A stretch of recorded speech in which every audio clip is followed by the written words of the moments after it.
doorway to my workshop. I do not know if the mirror was being mischievous or malicious.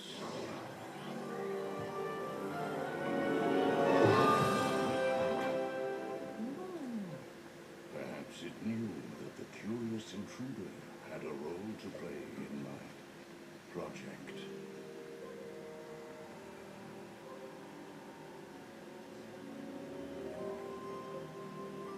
I was putting the finishing touches on my latest creation. A world for things that have been forgotten.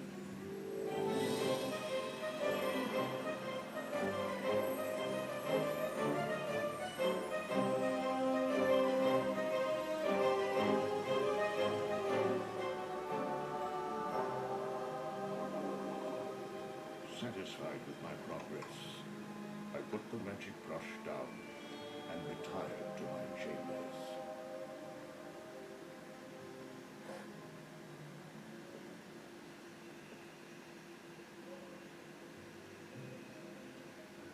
Had I known what events would follow, I would have locked away everything. Paint, brush, and thinner.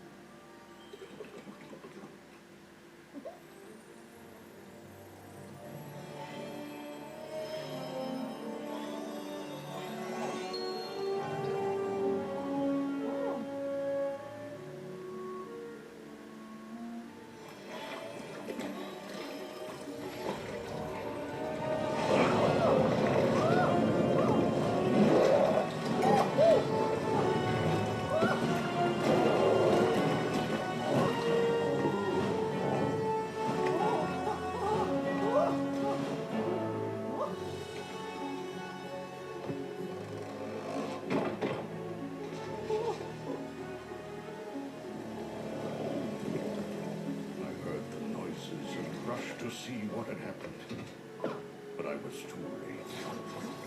The world I had created was ravaged, a wasteland. The mysterious intruder was gone. I did not learn his identity. Well, not for a very long time.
Oh god, that intro gave me a bit of a scare again. It used to give me nightmares actually. Welcome everybody, it's MarioMan 2100 back again with another first impressions video. It's time for Disney's Epic Mickey. This is actually not the first time I've actually played Epic Mickey. It's been, oh boy, it's been a long time since I last played this game. I think it was 2011 I believe. And I think I was hiring it at the time because I wanted to try something new, and this game looked pretty good from what I'd seen of it, and I hadn't played it since then, but that intro really gave me nightmares for a long time. Just because it's just, you know, considering how happy-go-lucky Mickey is in a lot of the other ways, this game really set itself apart, and it was really, like, it was so different. It's like everything's happy-go-lucky, and then this game comes up. It's like, oh yeah, this is the depressing, emotional situation that that your life needs right now. But I think I got up to one of the last worlds, I think, in the game, and got stuck.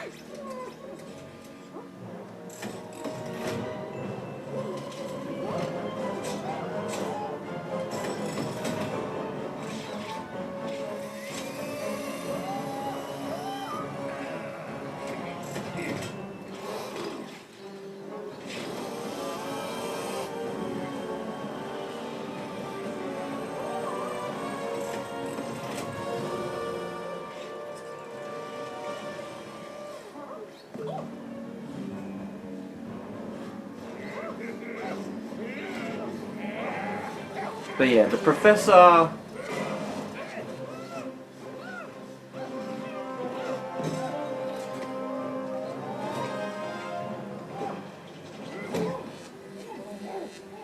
The professor is a character that actually showed up in the... a lot of these characters are actually the cartoon characters from the Disney franchises. This monster, I have no idea. That I think is completely new.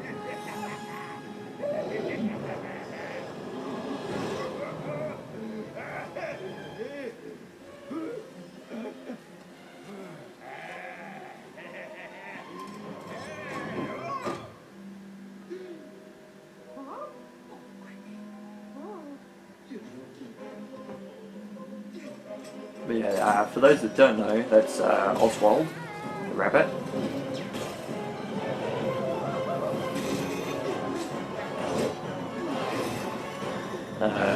Pretty much a forgotten Disney character at this point. Tutorial, yeah, we get the tutorial with the boss fight, basically.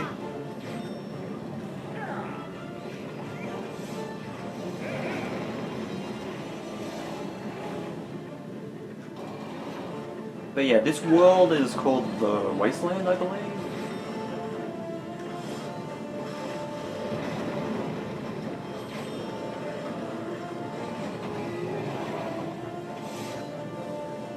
And it's just like... It's just such a weird, you know, enigma that it's so different compared to the rest of Disney's other, you know, happy-go-lucky cartoons. I mean, they've had situations where they've had, you know, dark cartoons in the past, but this is completely on a different level. And that just came through the speaker, if you heard that.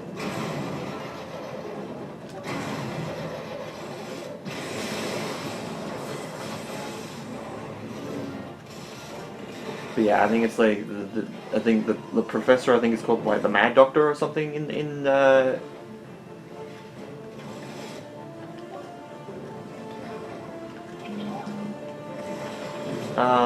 the universe of the Disney characters. So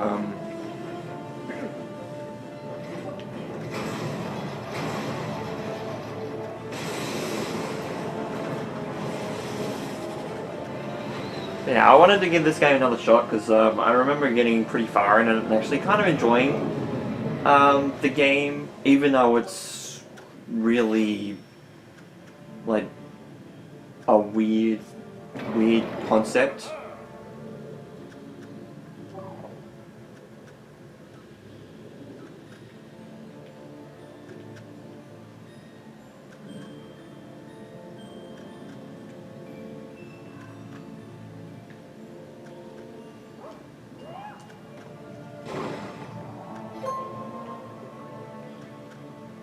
Tickets, I believe, are currency in this game. The camera control is with the D-pad on the Wii. Yeah, I'm actually playing this on the Wii because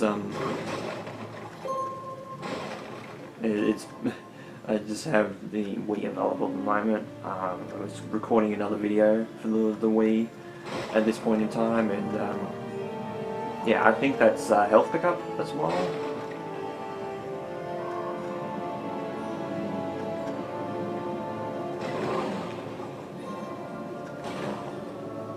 But yeah, you listen to like this music and it's like eerie.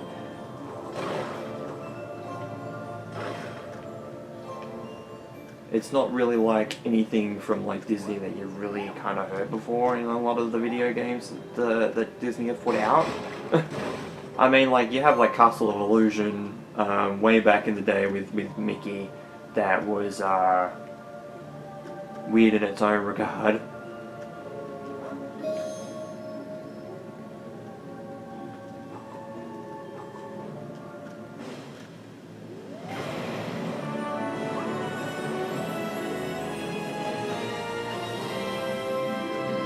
But yeah, it's a little bit like, I think it's like a Zelda type of a character, a type of game. But yeah, you have all, like, this world is called Wasteland.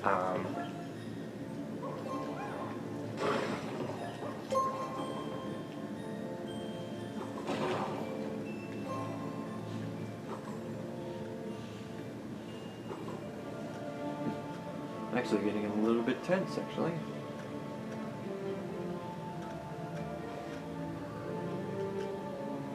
Yeah, so just careful with the paint thinner, because actually, yeah, since we fell into the world that yes, Yensid, who is a character that shows up in a lot of Disney stuff, and including Kingdom Hearts as well, was designing his own theme park for forgotten characters in Disney, which is, I really think that's a great concept, you know, having characters that haven't shown up in Disney cartoons and all sorts of Disney media finally show up in a game with, yeah, okay, Mickey as the star, but to shine a light on those characters that have been, well, a lot of people thought had been forgotten, and make a game out of it. And make, of course, yeah, Mickey the star. Okay, that makes a lot of sense just due to the fact of how popular he is. He's like basically the Mario of cartoons. Aww.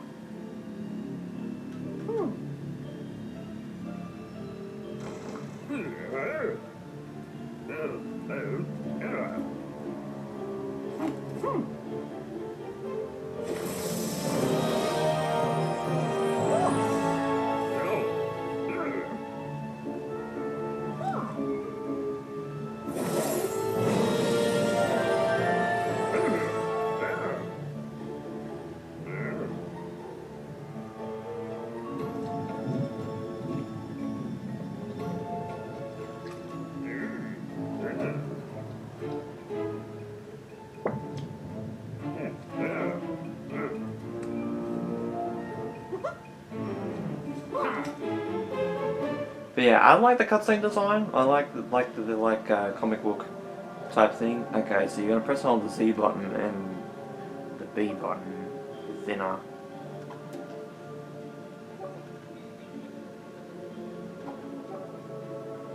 But yeah, this is where the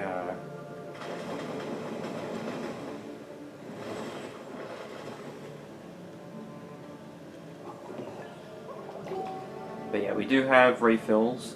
We do run out of paint eventually, so and thinner as well for that matter.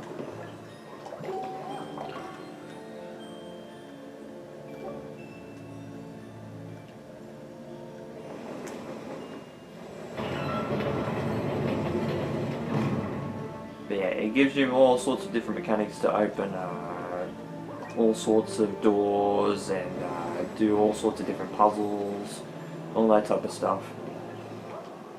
And like the art style is good for this game, I will admit. It's definitely on the eerie side, but it's not too eerie that, you know,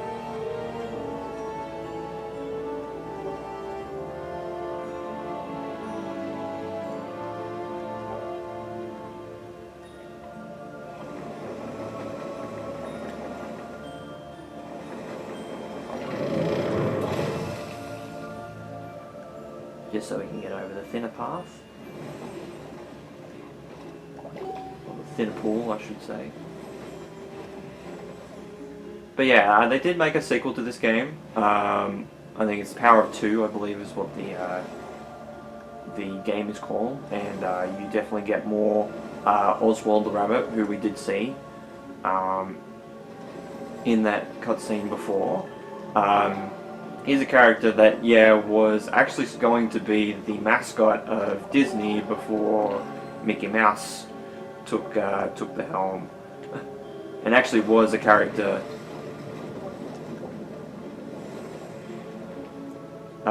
that was kind of designed by Walt Disney himself. So that's always, you know, like, that's a great insight of history.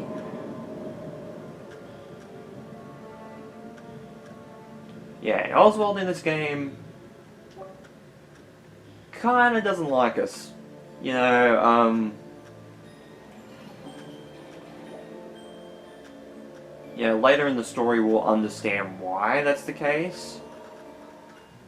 Oh.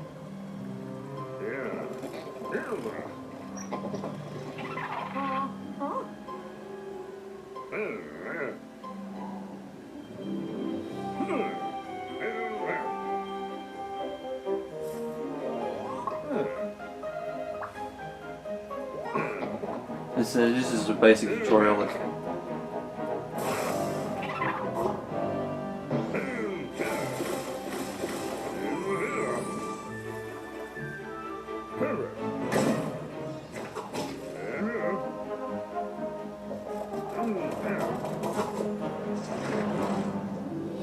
And that does actually happen. I think you turn into like a paint. Like you turn into like a paint drop. Paint pool.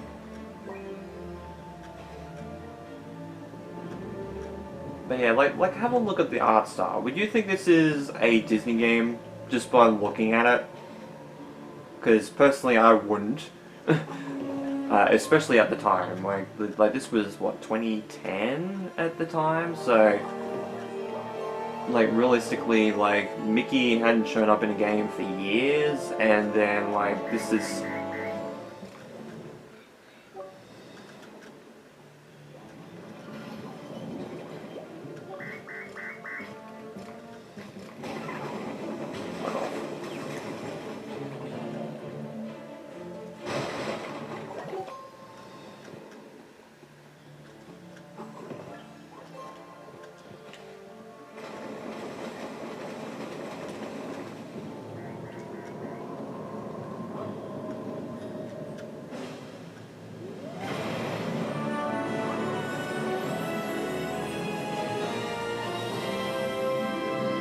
But yeah, Dark Beauty Castle, I'm guessing it's the basis of like Beauty and the Beast.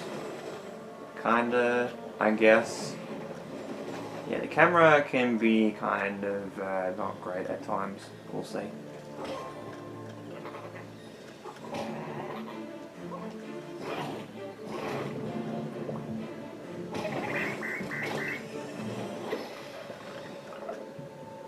Oh, thank you.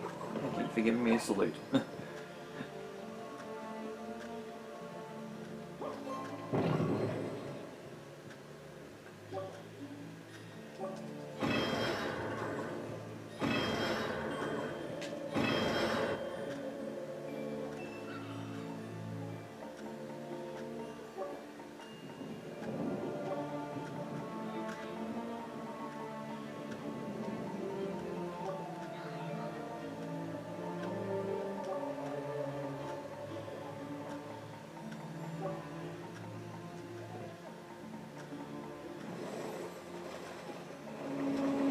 Okay, so I think we have to spin this actually.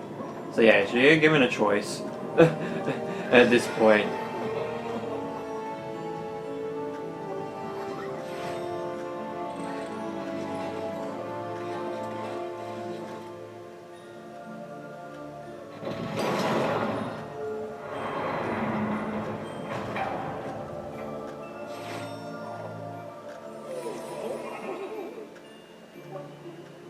So yeah, so you get a gold pin, basically another collectible that we can get. I think this is more like a collectible like type of game as well. So it's a little bit like a mix between Super Mario 64 and games like that, like Banjo-Kazooie, that type of thing, and a cross between that and a Zelda game.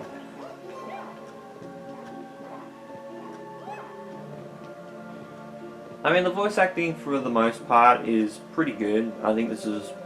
I can't remember if this is one of the last games I think the original voice actor for Mickey worked on or not. I can't remember because this was 2010 and I can't exactly remember when the voice actor died because, that was a bad situation. We're just going to leave that enemy as is. Now, can we paint on this side? No, we can't. But yeah, like the music, like the art style, just put me way off with this game in a lot of instances.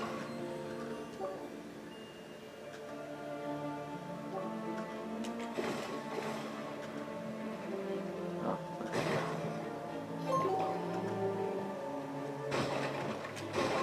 But yeah, you have breakable barrels, you have normal barrels, just do their thing.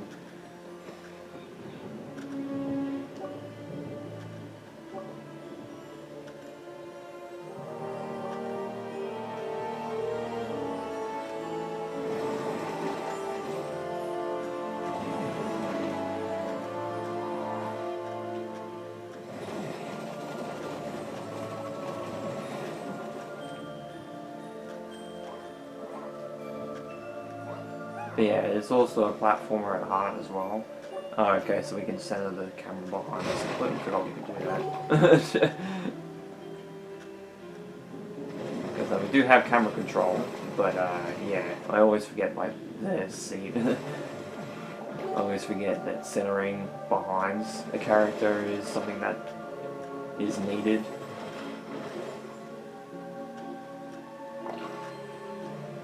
Yeah, okay, I was gonna do that. I think you would think by now that they would kind of work that out.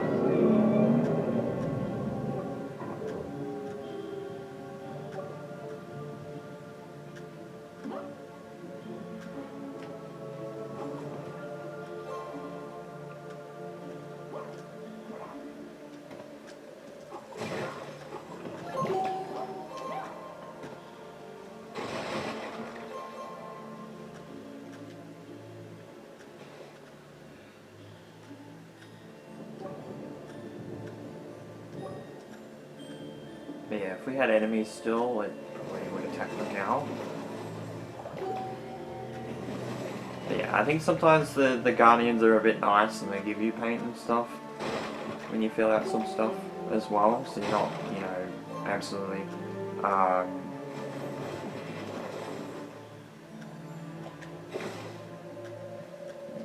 let's see. Oh yeah, that can happen. And you get a bit of a shock when it does happen. Because you're like, why?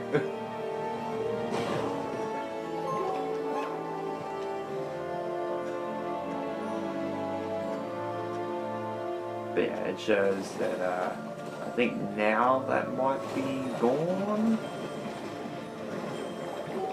A lot of ramps I've noticed. Not necessarily stairs, but I get why they don't use stairs sometimes in platformers like this, because it's like, then you're just going to unnecessarily jump all over the place.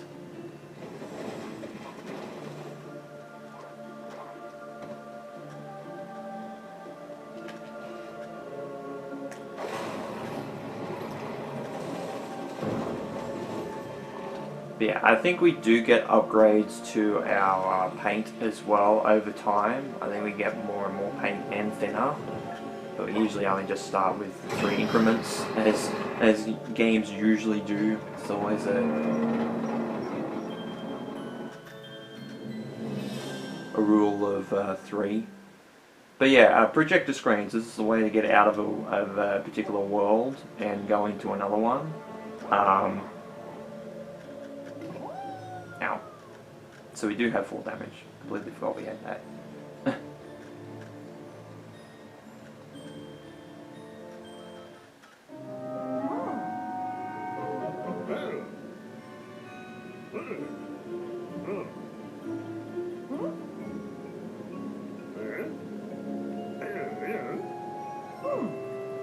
It's a little bit of a 4-4 break there, I will admit.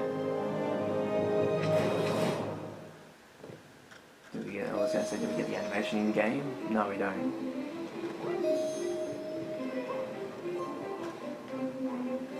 But yeah, I do like the 2D platforming sequences. I don't think they're too bad in this game. Some of them are not as great as others, I will admit, but I do like the art style of it being in like a film, and it's loosely kind of based on a lot of the adventures that Mickey has done in actual cartoons, which is great. It's a nice little callback to everything Disney and like just over Mickey's career, because Mickey's been through so many things. Can I go down there and grab that?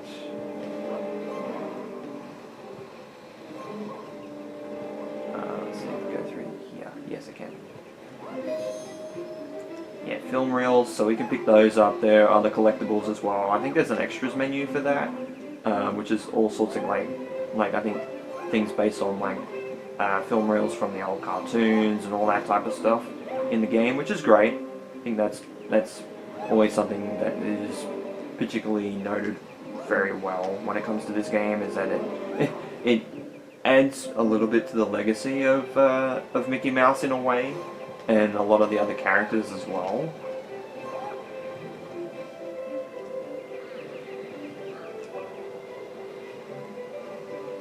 Here we get the animation. I love this animation, it's great. It's just so, it's kind of pretty much just seamless.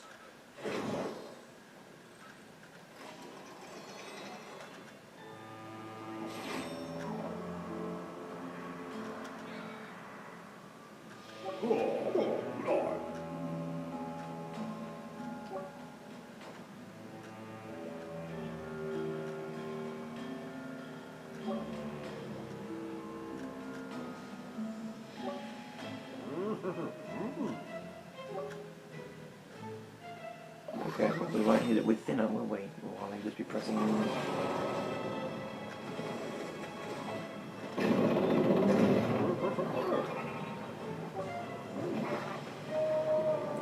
Oh yeah, this monster. Kind of...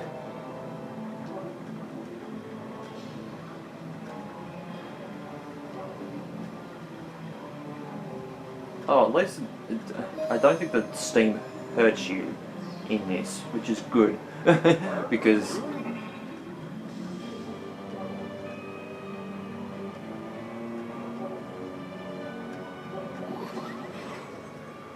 yeah, I reckon we're gonna leave it there for Epic Mickey. So what do I actually think of the game? It's a nice return. It feels like it's normal. Oh yeah, that's right. And the portrait up the top does change when you're in more pain and when you're at full health.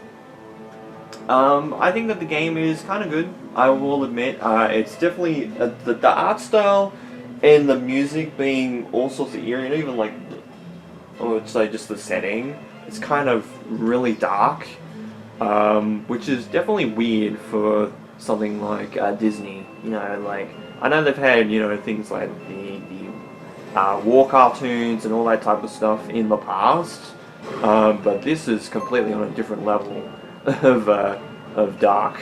So yeah, it's just a bit weird, especially at the time.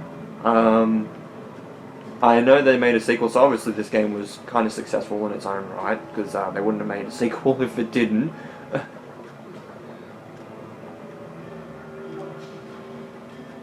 But yeah, I'm just gonna leave it there. Can I? No. Okay. First person. 2 is the pause button. Okay. But yeah, as you can see, this big bar, I think you can fill it up with mostly health. There's a lot of film reels, there's a lot of pins in the game, there's a lot of collectibles in the game, I will admit. But yeah, it's definitely an eerie game. It's one that I personally find really, really, really strange. I'm not sure why they went this way with this game in particular. I mean, it stands out among the rest. I mean, it's a little bit like I said, like Castle Illusion, which I think it's one of the hardest Disney games of all. In terms of the classic Disney games and like Disney games just in general, like Disney licensed games, I think Castle Illusion starring Mickey Mouse, I think, is probably one of the hardest I hear. So to have that like type of style come back after such a long time, and to have Mickey in a game that's like this, it's kind of, you could say this kind of appeals to kids with the character of Mickey Mouse, but then you have the cutscenes, like the starting cutscene of the game, where it's really, really kind of fucking, I will admit, kind of scary, and even kind of, is like nightmare-inducing.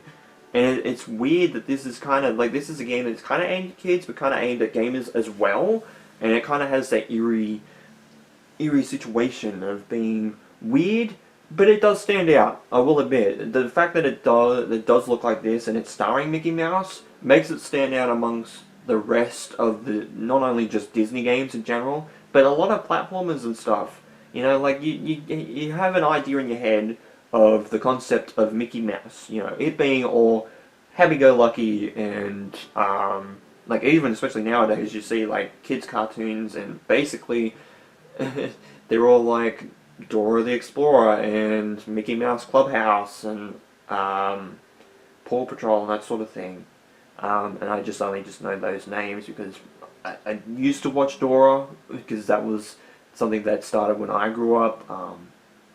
Mickey Mouse Clubhouse was kind of at the end of when I was growing up as a teenager, so I know that via principle because of my cousins. And like Paw Patrol is something that I see advertised in like merchandise with like kids' backpacks and all sorts of toys and where I work and all that type of stuff. So I know those, but you have like that situation. And that's, where, like, cartoons were back when I was a kid as well. And then you have this game, where it just kind of is like, what the fuck? It's like you're shot of depression, when you're a teenager. It's like, here you go, here's this game. This is basically the summation of that. And it kind of stands out in its own regard. And I do like that it stands out. It's kind of different for Mickey and kind of different for Disney. And obviously, like I said, it was successful and made a sequel. And kind of made, I think, actually, technically, 2 sequels, because I think it had a Castle of Illusion style game for 3DS, and then you had the sequel, Epic Mickey 2, The Power of Two, on 3DS, on, I believe it was on Wii U as well, it was on PS3 and Xbox 360, I believe, so, and I think PC as well, so yeah, so you had all of those. So obviously it was successful, but we haven't seen a game since Epic Mickey 2, so obviously the sequel wasn't maybe as good. And I think partly that might be because Disney Interactive kind of fell under after that with things like that in Disney Infinity. So maybe that's why there hasn't been an Epic Mickey like 3. But if they did this again, I wouldn't mind. It's not something that I would particularly buy. I'd have to try the sequel out first, but it's not particularly something I'd be excited, because I'd be like, oh yeah, Epic Mickey was kind of a good game, I will admit, and like it's a franchise that has been established in the gaming landscape, and people enjoy the game, and I'm not going to fault anybody on that who enjoy this game, because all power to you. You like your games, I like my games. I personally, I think this is a good game. I don't think it's a great game though, in my opinion. But that it's been a long time since I played through a lot of the games, so it's my opinions maybe have changed and have changed in some regard because of how many games that I've played compared to 2010, 2011, as to now. I've played a lot of games now. A lot of different games, a lot of different genres, a lot of different franchises, and this game does stand out among those, but only just, really. Shit, I'm not gonna let it go dark. That's fucking scary. That kind of gave me a shock for a second. I didn't expect it to go absolutely dead. But yeah, that's my thoughts on Epic Mickey, and thank you guys so much for watching this first impressions video of Epic Mickey for the Nintendo Wii. This has been Mario Man 2100. You guys have a great day or night, and of course, take care.